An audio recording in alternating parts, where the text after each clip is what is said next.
दोस्तों, निराला गुरु वर्ल्ड में आपका स्वागत है।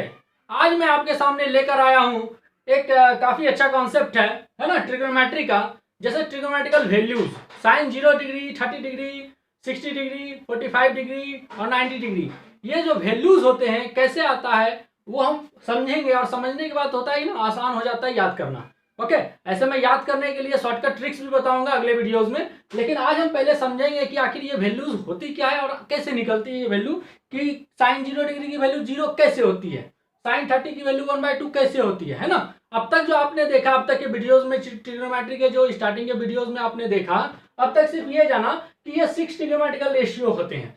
Sine theta P by H, यानी राइट एंगल ट्राइंगल में परपेंडिकुलर और हाइपोटेनियस का रेशियो होता है साइन थीटा, बेस और हाइपोटेनियस का रेशियो होता है कॉस थीटा, परपेंडिकुलर और बेस का जो रेशियो होता है टेन थीटा। ये सारा आपने जाना। उसके बाद थोड़े बहुत आपने ये ट्रिग्नोमेट्रिकल आइडेंटिटीज भी जाना है ना। cos theta equal to 1/sin लिख सकते हैं, sec theta 1/cos, tan theta sin by cos, cot theta cos by sin। बस इतने की हमें जरूरत है। इतना कॉन्सेप्ट के बाद आज मैं बताने जा रहा हूं कुछ कॉन्सेप्ट जिसे आप ध्यान से देखिए तो आपको अच्छी तरह समझ में आ जाएगा। और जब एक बार समझ में आ गया तो आसानी से आप अगर वैल्यू भूल भी जाते हो तो आपको याद कर लोगे, अरे ये है तो ऐसा होगा वैल्यू, है ना। तो आसान हो जाएगा आपके लिए कि याद करना, वैल्यू याद करने की हो सकता है जरूरत भी ना पड़े आपको। ओके, नाउ सबसे पहले स्टार्ट करते हैं एक राइट एंगल ट्रायंगल से। राइट एंगल ट्रायंगल, सुंदर सा राइट एंगल ट्रायंगल बनाया जाए।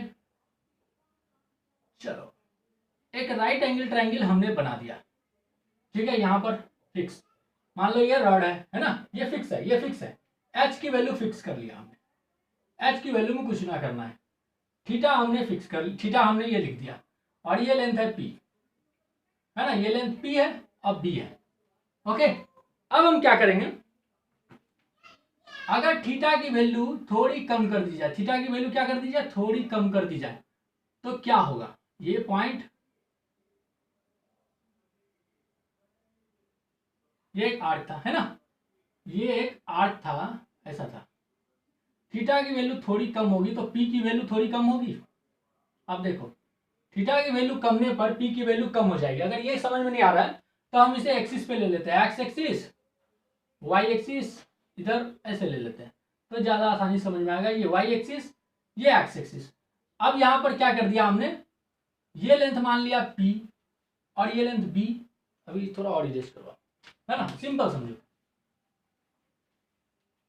ये एक्स एक्सिस हमने ले लिया, ये वाई एक्सिस ले लिया, यहां हमने ऐसे ले लिया, यहां ऐसे ले लिया।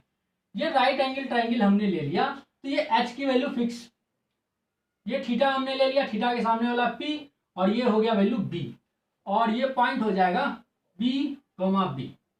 ओके, ये पॉइंट पी कोमा बी, तो ये पी बी, ये पी और बी तो फिक्स हो गया। एच की वैल्यू क्या हो जाएगी, root under P square plus B square. Okay, तो ये हो गया कॉन्सेप्ट, ठीक है। ये हो गया अपना कॉन्सेप्ट। एच की वैल्यू जो है P square plus B square है, चलो अंडरस्टूड कर लिए। हाँ, एच की वैल्यू जो है यहाँ पर ये है, लिख देते हैं। एच की वैल्यू क्या है, root under P square plus B square. Okay, ये राइट एंगल ट्रायंगल आपके सामने है, राइट एंगल ट्रायंगल आपके सामने है। आप खुद बताओ साइन थीटा की वैल्यू क्या होगी, P by H. Okay, confirm. और एक साथ लेके चलता हूं, साइन और कॉस दोनों लेके चलता हूं। नाउ साइन थीटा की वैल्यू होगी P by H, and cos theta की वैल्यू होगी B बाय एच। ओके, ये दोनों चीज आपके सामने है। ये राइट एंगल ट्रायंगल है, साइन थीटा आप जानते हैं P by H, cos theta B by H. अब हम निकालेंगे साइन 0 डिग्री, साइन 0 डिग्री की वैल्यू। ओके, एंड निकालेंगे कॉस 0 डिग्री की वैल्यू। ओके, तो निकालने के लिए क्या होना चाहिए, थीटा क्या हो जाना चाहिए। अभी ये थीटा कुछ एंगल बना रहा है और अब ये थीटा क्या हो जाना चाहिए, 0 हो जाना चाहिए। तो अगर थीटा की वैल्यू थोड़ी सी भी कमेगी तो इस पी की वैल्यू भी कम जाएगी ना। थीटा की वैल्यू और कम होगी तो पी की वैल्यू और कम जाएगी, थीटा की वैल्यू और कम होगी तो पी की वैल्यू और कम जाएगी, थीटा की वैल्यू और कम कर दो पी की वैल्यू और कम हो जाएगी। थीटा की वैल्यू कम करते करते 0 डिग्री ले आओ, कितना डिग्री, 0 डिग्री। थीटा की वैल्यू 0 होने पर, यानी कहने का मतलब थीटा की वैल्यू जब 0 बन जाएगी तो P की वैल्यू भी क्या बन गई, P की वैल्यू भी 0 बन गई। ये बात आई समझ में। थीटा की वैल्यू जब 0 डिग्री बनेगी तो P की वैल्यू 0 हो जाएगी। थीटा की वैल्यू जब 0 डिग्री बनेगी P की वैल्यू 0 होगी। अरे एक चीज तो हमने गौर ही नहीं किया, थीटा की वैल्यू जब घट रही थी P है ना, थीटा की वैल्यू जब कम रही थी P की वैल्यू कम रही थी, लेकिन B की वैल्यू बढ़ रही थी।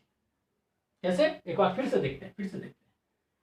देखते हैं इसी में फिर से देखते हैं कैसे क्या क्या हो रहा था, फिर से देखते हैं और अच्छे से क्लियर होगा। ओके, यहां से ये था, यहां से ये था, किसी एक पर्टिकुलर टाइम थीटा पर ये P था। थीटा जैसे ही हमने ये P था ये B था, अंडरस्टूड है। ओके, थीटा की वैल्यू थोड़ी कमी तो P की वैल्यू देखो कम गई, और लेकिन B की वैल्यू पहले इतनी थी, अब B की वैल्यू बढ़ गई इतनी, है ना। यानी थीटा की वैल्यू कमने से, थीटा की वैल्यू कम होने से P की वैल्यू कम रही है, लेकिन B की वैल्यू बढ़ रही है ना। यानी थीटा की वैल्यू कमते कमते जब कमती जा रही है तो P की वैल्यू कमती जा रही है, B की वैल्यू बढ़ती जा रही है। थीटा की वैल्यू थोड़ी और कम गई, P की वैल्यू और कम, B की वैल्यू थोड़ी और बढ़ गई। एक लास्टली क्या होगा, जब थीटा की वैल्यू 0 हो जाएगी तो थीटा पर 0 होने पर P की वैल्यू कमते कमते 0 हो गई, लेकिन B की वैल्यू बढ़ते बढ़ते अरे ये तो H की इक्वल हो गई, ये H था, ये H था, ये H था, H था, लास्ट में तो H ही हो ना, है ना। ये H H H H H H H H है ना। यानी B की वैल्यू बढ़ते बढ़ते H के इक्वल हो गई। देखो H की इक्वल नहीं हुई, B की वैल्यू पहले इतनी थी, फिर इतनी थी, फिर इतनी थी, ये H पूरा ऐसे आके यहाँ आके लग गया तो H के इक्वल हो गई B। यानी कहने का मतलब थीटा जब 0 हुआ तो P की वैल्यू भी 0 हो गई, थीटा जब 0 हुआ तो B की वैल्यू H हो गई। ये बात आई समझ में। यानी थीटा के घटने पर P की वैल्यू घटी और B की वैल्यू बढ़ी, है ना। तो इससे हमने देखा थीटा जब 0 हुआ तो P की वैल्यू 0 हुआ, B की वैल्यू H हुआ।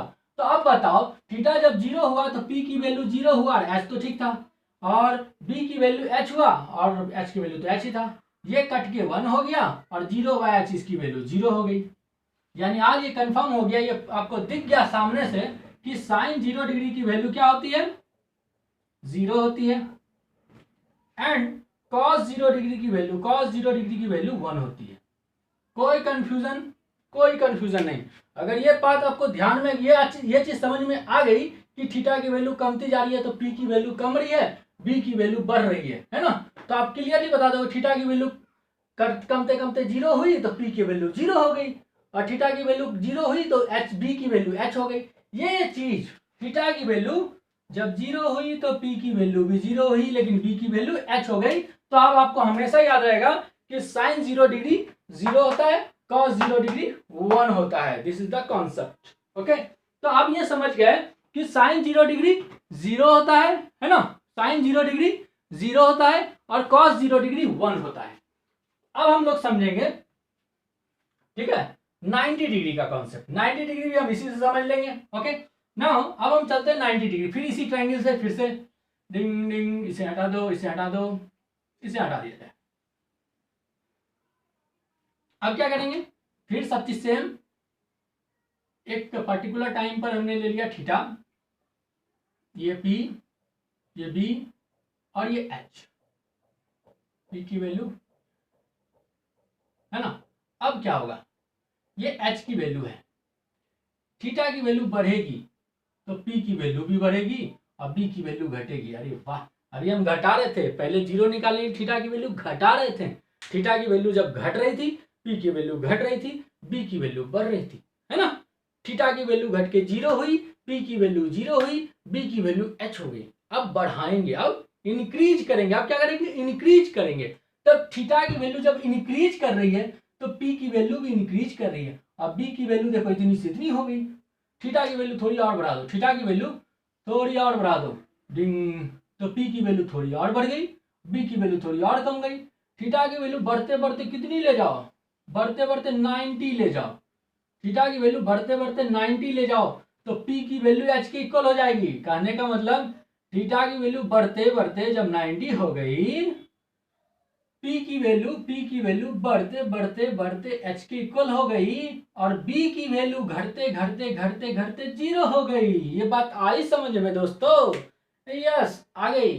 तो अब क्या है, अब हम निकालेंगे साइन 90 और कॉस 90 की वैल्यू, साइन 90 और कॉस 90 डिग्री की वैल्यू। कि कहने का मतलब जब थीटा की वैल्यू 90 डिग्री हो गई, जब थीटा 90 हो गई तो P की वैल्यू किसके इक्वल हो गई? H के इक्वल हो गई और h बाई एच कट के 1 हो गई, यानी साइन 90 डिग्री की वैल्यू, साइन 90 डिग्री की वैल्यू 1 हो गई। ये देख लो, दिख रहा है आपके सामने, साइन 90 डिग्री की वैल्यू 1 होती है और ये आपके सामने है। Is it okay? नाउ अब आपने देखा थीटा की वैल्यू जब बढ़ते बढ़ते 90 डिग्री हुई, बढ़ते बढ़ते 90 डिग्री हुई, बी की वैल्यू घटते घटते घटते घटते घटते 0 हो गई, है ना?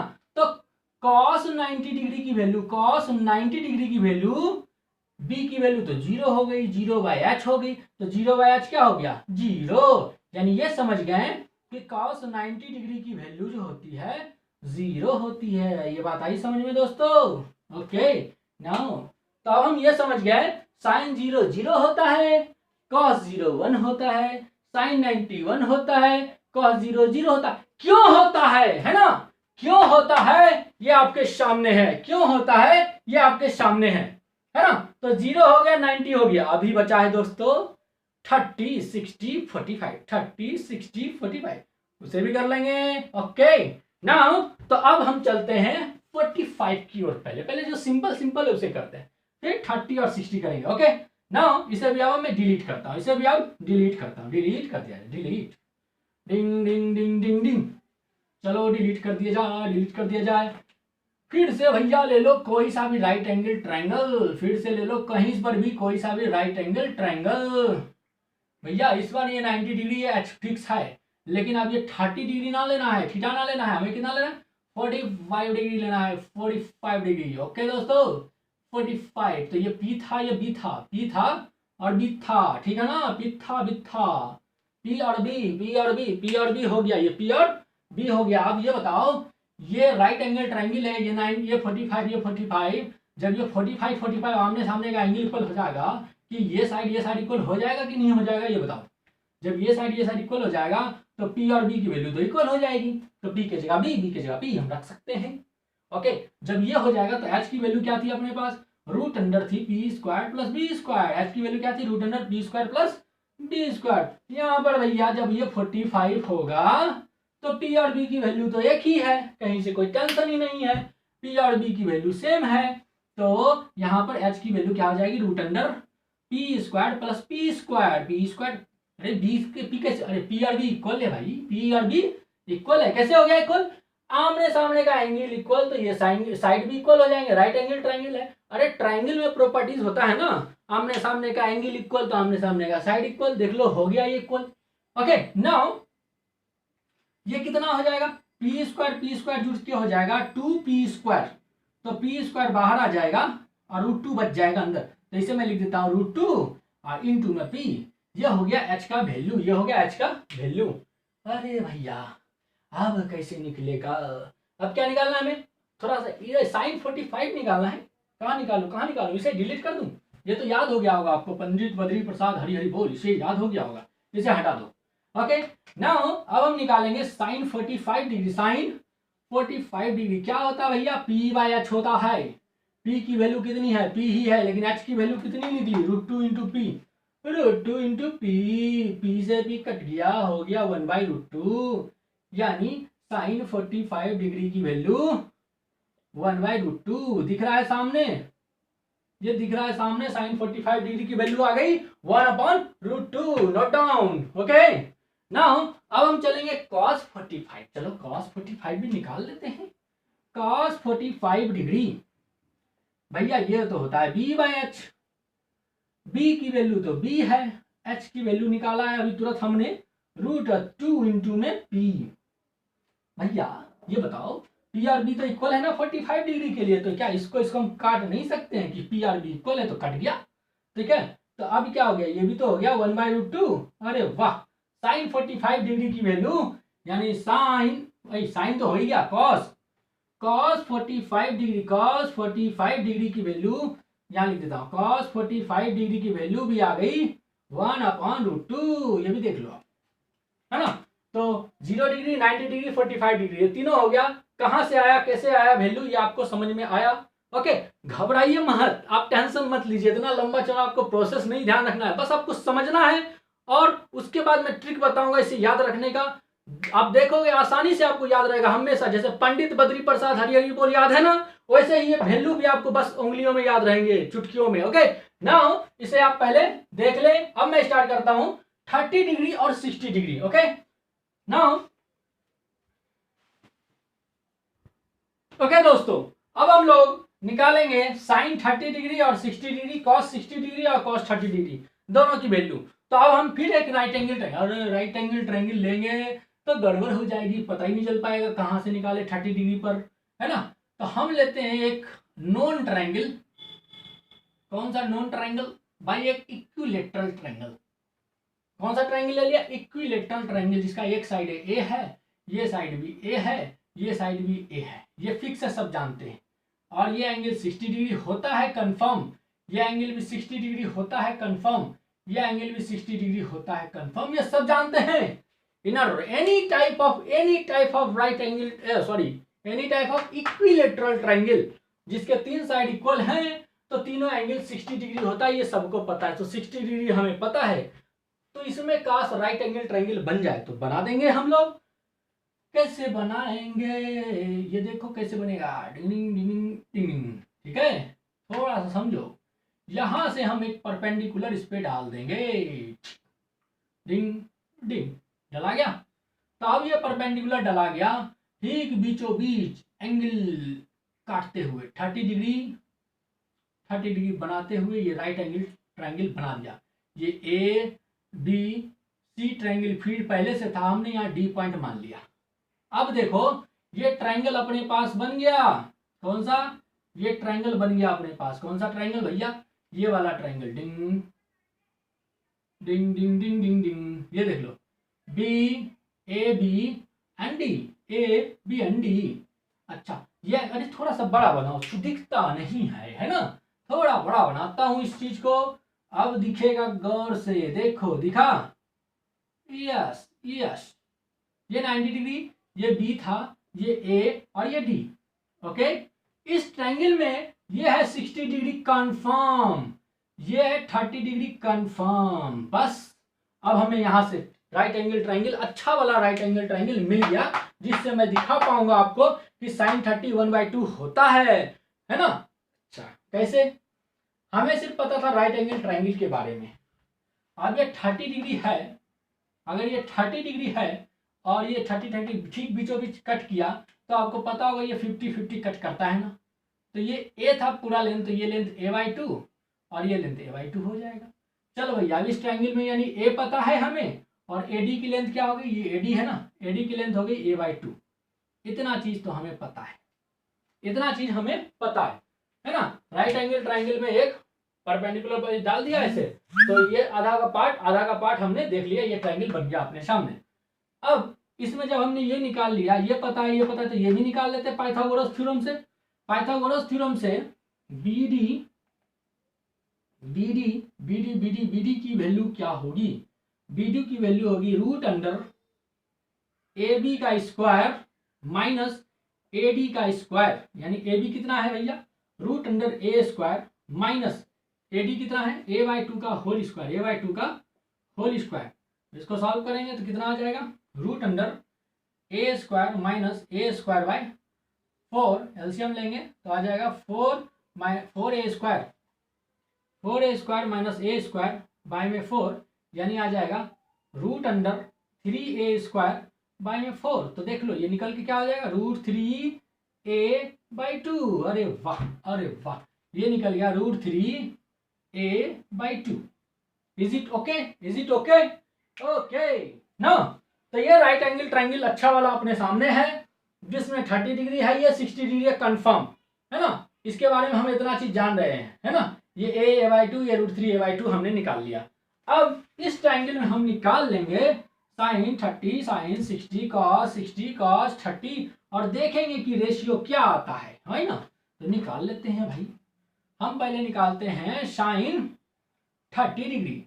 तो साइन थीटा, थीटा के सामने वाला अब ये पी हो जाएगा। पी कितना है भाई, a/2 बाय में एच, एच की वैल्यू कितना है भैया 90 के सामने वाला हमेशा एच होता है। तो ये हो गया a/1, a/2 into 1/a cut गया, हो गया 1/2। अरे वाह, साइन 30 डिग्री की वैल्यू दिख गई कि 1/2 होती है। देखो दिख गई है ना। साइन 30 निकाल लिया हमने। अब निकालेंगे साइन 60 भी निकाल लेते, लगे हाथ है ना। साइन 60 डिग्री, साइन 60 डिग्री निकालेंगे। पहले cos 30 तो निकालो भाई, चलो cos 30 निकालते पहले। अब निकालते cos 30, cos 30 डिग्री। cos 30 क्या होता है, b/h, b/h, h b b b कहाँ है, थीटा 30 है ना। थीटा क्या लिया हमने 30 डिग्री, थीटा लिया 30, तो थीटा लिया 30, थीटा के सामने वाला p होता है, तो बेस यही होगा ना, √3a/2। और बाय में h की वैल्यू क्या है, 90 के सामने वाला हमेशा h होता है, h/a/1। तो ये क्या हो जाएगा, √3a/2 इंटू 1/a कट गया, ये क्या हो गया √3/2। तो दो वैल्यू आ गए आपके सामने। Sine 30 is equal to 1/2, sine 30 1/2, cos 30 √3/2, cos 30 √3/2। Is it okay, is it okay. Now अब हम निकालेंगे साइन 60 और cos 60 की वैल्यू, साइन 60 और cos 60 की वैल्यू। ओके, इसे डिलीट कर दूं। अब इसी ट्रायंगल में हम निकालेंगे साइन 60। साइन 60 आप निकालेंगे तो चेंज क्या होगा, एच तो फिक्स यही रहेगा, लेकिन जब हमने थीटा इसको ले लिया, थीटा के सामने वाला पी ये हो जाएगा, ये पी हो जाएगा और ये एच तो फिक्स है। तो अब यहाँ हो जाएगा √3a/2 डिवाइडेड बाय a/1। ये क्या हो गया, √3a/2 इंटू 1/a, कट गया, ये आ गया √3/2। यानी साइन 60 डिग्री की वैल्यू, साइन 60 डिग्री की वैल्यू आ गई √3/2, √3/2। देख लो दोस्तों, ये आ गई √3/2। ओके, नाउ अब हम निकालेंगे cos 60, cos 60 डिग्री। तो b/h होता है, ये होता है b/h। b की वैल्यू क्या है, b की वैल्यू थीटा ये था, थीटा के सामने वाला p ये हो गया, तो b तो ये हो जाएगा, यानी a/2, और h तो हमेशा 90 के सामने वाला होता है, a/1। ये हो जाएगा a/2 into 1/a, a cut गया, ये हो गया 1/2। तो यहां से cos 60 की वैल्यू भी आ गई, cos 60 डिग्री की वैल्यू भी आ गई 1/2। तो देखा दोस्तों, ये सारी वैल्यू 0, 90, 45 और अभी आपने देखा 30 और 60। तो ये वैल्यू कहां से आई, कैसे आई, ये आपके सामने है। ओके, तो नेक्स्ट वीडियो में हम लोग इस वैल्यू को, इतना लंबा चौड़ा प्रोसेस नहीं, इसे याद करने का शॉर्टकट ट्रिक सीखेंगे। आसानी से हम इसके पूरे टेबल बनाएंगे। और अच्छा, अभी तो बचा हुआ है, क्या बचा हुआ है, साइन कॉस निकाल लिए, टेन कॉस कैसे निकलेगा वो भी हम सीखेंगे नेक्स्ट वीडियो में। ओके दोस्तों, जब साइन कॉस निकल गया तो फिर तो टेन कॉस सेक तो ऐसे निकल जाएगा, कैसे निकल जाएगा वो नेक्स्ट वीडियो में सीखेंगे। और वो सारे वैल्यू को याद कैसे रखें, है ना, उस चीज का कॉन्सेप्ट हम लोग समझेंगे और आसानी से याद रखने का तरीका, एक नायाब मतलब जबरदस्त ट्रिक सीखेंगे नेक्स्ट वीडियो में। तो हमारे वीडियो के साथ बने रहे, हमारे चैनल के साथ बने रहे। Okay, thank you, bye bye.